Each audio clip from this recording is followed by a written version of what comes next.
नमस्ते, म डाक्टर हरि रिजाल। यस Kathmandu pain management सेन्टरमा म दुखाइ विशेषज्ञको रूपमा कार्यरत छु।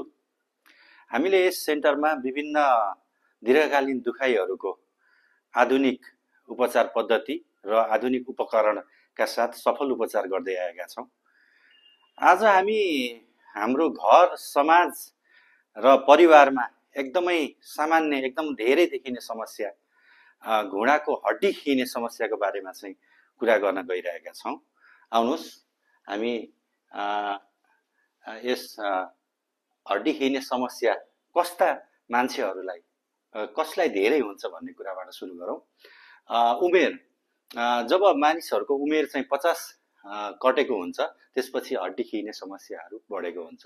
यो चाहिँ महिला वर्गमा चाहिँ बढी समस्या देखिने समस्या हो। यो चाहिँ हड्डी खिने समस्या र धेरै तौल भएको मानिसहरू, बढी ओजन भएको मानिसहरूमा पनि यो हड्डी खिने समस्याहरू बढी अरूभन्दा बढी नै देखिएको हुन्छ। त्यसै गरी घुँडामा भएको चोटपटक, घुँडामा लागेको चोटपटकले गर्दाखेरि पनि यो हड्डी खिने समस्याहरू धेरै नै देखिने गर्दछ।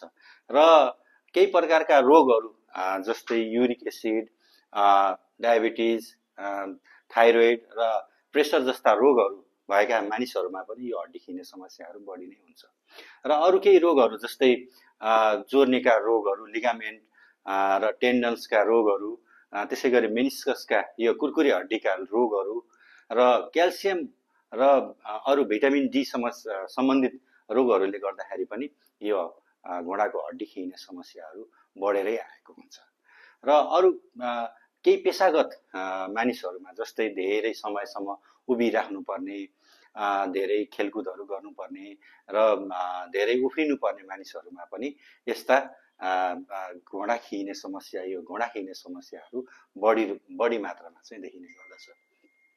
अब यो घुँडा खिने समस्यामा चाहिँ भित्र घुँडामा चाहिँ कस्तो परिवर्तन हुन्छ भन्ने कुरामा चाहिँ अब यो चिल्लो सर्फेस, यो चिल्लो घुँडाको यो सर्फेसबाट चाहिँ हाम्रो यो एकदम यो खस्रो सर्फेस हुँदै जान्छ। भित्रको चाहिँ जोर्नीको भित्रको चाहिँ तपाईको चिल्लो पदार्थहरू घटेर जान्छ। यो घुँडालाई चलाउने खाले यो कार्टिलेजहरू, यो कार्टिलेज यसमा चाहिँ राम्रो, यो नर्मल घुँडा हो भने यो चाहिँ हाम्रो खिएको हड्डी खिएको घुँडा हो। यो चाहिँ कार्टिलेज यसमा चाहिँ राम्रो देखिएको छ। यो घुँडाको लागि चाहिँ यो चल्नलाई चाहिँ राम्रो देखिन्छ भने यसमा चाहिँ यो कार्टिलेजहरू हटेर जाँदैछ, गइसकेको छ। त्यसै गरेर यो हड्डी खिएको घुँडामा चाहिँ यो टुसा, हड्डीको टुसाहरू चाहिँ आइरहेको हुन्छ। धेरै जसो टुसाहरू आएर यो हड्डी चलाउनलाई निकै गाह्रो बनाइरहेको हुन्छ। र अरू कुराहरूमा चाहिँ यो घुँडा यो हड्डी बीचको दूरीहरू एकदम घटेर जान्छ। यसको स्पेस, यहाँ चाहिँ यो नर्मल घुँडामा चाहिँ स्पेस राम्रो देखिएको छ भने यसमा चाहिँ स्पेसहरू एकदम कम भएको हुन्छ। त्यसले गर्दाखेरि घुँडा चलाउन एकदम गाह्रो भएको हुन्छ मानिसहरूलाई चाहिँ।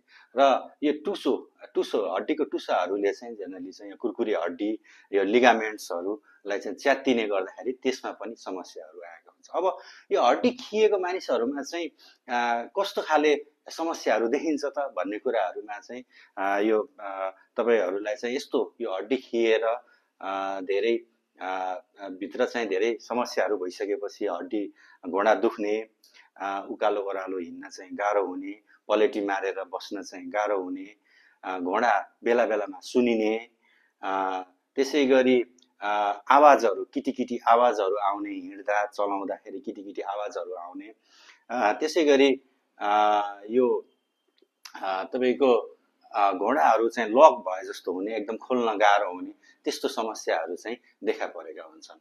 अब यसको उपचार पद्धतिहरू के छ त अब यसको लागि चाहिँ भन्ने विषयमा चाहिँ हामीले अब अर्को भिडियोमा चाहिँ कुरा गर्नेछौँ।